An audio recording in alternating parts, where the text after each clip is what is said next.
Hi, you've reached Glenn Greenidge and Tom Pope from Community and Social Change. We're going to be talking today about the City of Yes, which is a community development initiative that is established by the Department of City Planning. And we'll be discussing community engagement and the changes that will, community change that will be impacted by City of Yes. Now, this is an initiative that was set up by the mayor through the Department of City Planning. And we're going to be discussing the economic development portion, the three portions of the City of Yes. So, one of the things that I think is troubling for some and a lot of the community boards, especially in the outer boroughs, is this notion of establishing a store on a residential block 100 feet from the corner. Now, initially, that sounds like a great idea for business development, except you're now changing the impact of that particular residential block by You introducing might a want to business. explain. You might want to explain the how the zoning was set up before and Oh, why okay. it's Yeah, great point. So, part of the City of Yes is an attempt to change or upgrade the zoning such that it is more friendly to businesses, so that the zoning hasn't changed in 30 or 40 years, actually closer to probably about 50 years or so. And so this is an attempt to upgrade the zoning through city planning in order to encourage and foster business development inside of New York City. I'm curious. What would you say is the bigger concern, bigger problem? Housing or stimulating business? I think they're both an issue in New York City because it is hard. There are a lot of restrictions to having uh, commercial spaces, especially in mixed use building, for example. Let's say normally you, the first floor is allocated to a commercial space, and the rest of the space above it would now be residential.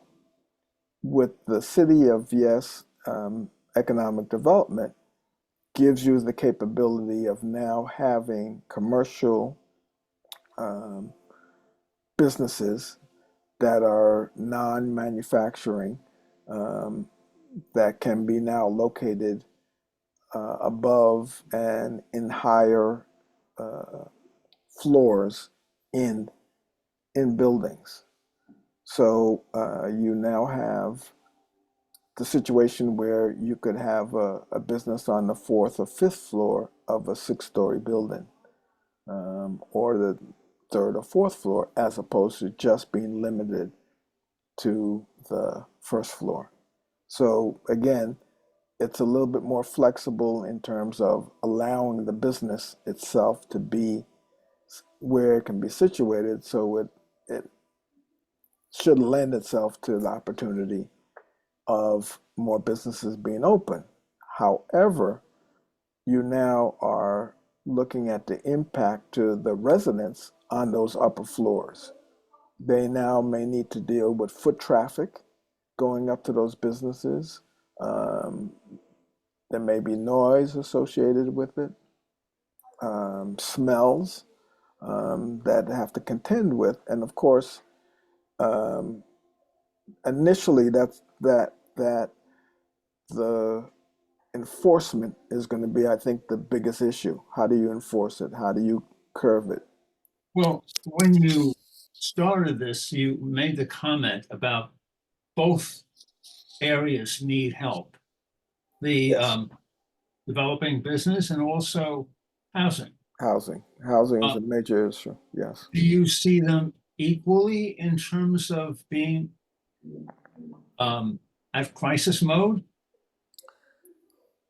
Yes, well, housing more so than businesses. Although part of the city of Yes is to nurture and develop, let's say, for example, a place to dance. Certain bars, unless you have X amount of space dedicated to a dance floor, you're not allowed to dance in it. So this would allow businesses that don't have a prescribed dance floor to be able to dance um, in these in this bar or restaurant area. I'm worried about a scenario with the increased focus on helping businesses have more areas within residential places. Are we going to lose sight of needing housing? Is everything going to be directed to help the business? And now we have even more need of housing. Well, that's why the city of Yes is um, set up in three different uh, sections: housing and economic development are two of the initiatives. Now, understand that the um, city council has the last vote on which portions, because in each of these, you were talking about 10, 11, 12, 18 different zoning changes that would impact businesses. And the same is for the housing piece. So there's a lot of initiatives, and the city council will get the last vote on it. Now, the Department of City Planning is actually housing these conversations in community boards, and a lot of the community boards are pushing back because they don't believe that there could be enforced. There are some good ideas, but impacting the residential areas is means that you're now going to be devaluating your real estate, your residential real estate, if you now are allowing um, bars to now have dancing and loud music and so on and so forth. Cabarets are part of the reduction in the limitations that they're proposing. So there's quite a bit. Now, to answer your question, is one going to defeat the other? The idea is for both of them to be implemented um, approximately at the same time, so that you now have a surgence of housing, but you also have an resurgence Hello, of, hello, of, of hello. businesses. You froze for a moment. Yeah, my internet was went unstable for a minute. So um, yeah, I so know, I know that's the idea, but if we're increasing space within buildings, um, how I can just see a situation develop where that would push out areas that could have been used for housing. that is true. That is true. And even the way we're setting up the three parts of the plan, business is coming first. So if business is a success for the people who want that, um, then housing has to react again, and maybe the need then will be diminished. Well, Well, not the need, but rather the result will be diminished for people who want extra housing. the idea with the City of Yes housing is to make it more um affordable to the developers to be able to come in and build homes, and to not have to restrict the the zoning regulations that were in place, that have been in place um, for years. So the idea is that they're going to be building more units to accommodate the housing crisis. Um, now, I'm just wondering, we seem to be doing this from the developer point of view more than the resident point of view.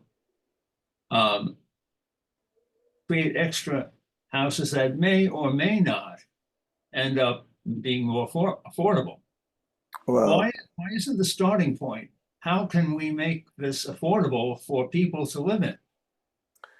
you're absolutely right, Tom. I think that the initial conversation should really be making affordable housing affordable, first of all, and then making more of it available for the working people.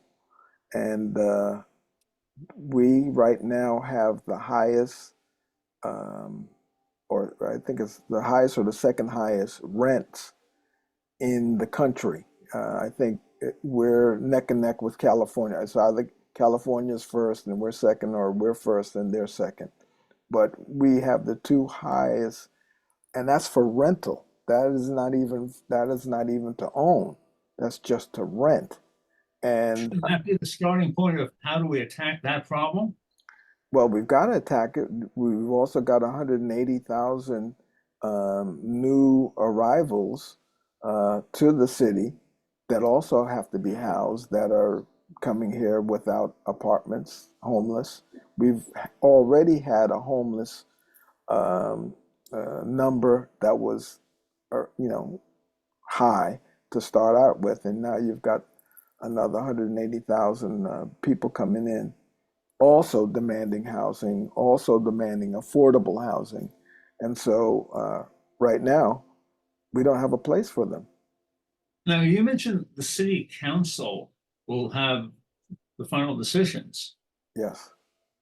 Now, um, who is producing the most input for the city council? Is it the real estate community or is it the local residents who grab the ears most of the city council? Right now, it's the Department of City Planning. They have the bottom lines. Community boards, I know, in certainly in Queens, have not looked upon either the economic development or the housing portions of City of Yes favorably. Most of the community boards have been turning it down because it doesn't make sense in the outer boroughs. Now, great idea for Manhattan, when you've got all those high risers and so forth, but a low density area doesn't support the City of Yes, in my Well, the opinion. city planning people, who do they listen to? Are they listening more to the real estate people or are they listening more to community people? I would say that they're listening to the mayor first and foremost, but they're really looking at how to support the development, and of course that would defer to the real estate developers and such that are looking to build the buildings to suffice the affordable housing Wouldn't it be supply. interesting if they were listening instead to local community residential people who have ideas about housing? I absolutely agree with you. I mean, it would, I think, would shift the sphere of where they're looking from dramatically. However, I don't believe that to be the case. Well, what would you say in closing? For now, we'll probably continue this. In closing, I would say that the City of Yes um, conceptually was a good idea, but it's not a one size fits all for the city. The city is very different. You've got different communities. The outer boroughs has a completely different look than your Manhattan. And so the lower density areas of the city are going to be adversely affected, I think, by the city of Yes, both economic development and for housing. Well, if you like what you said, go to Facebook or go to YouTube. You can find us there, like us, subscribe to us on YouTube. That's Community and Social Change. Thank you.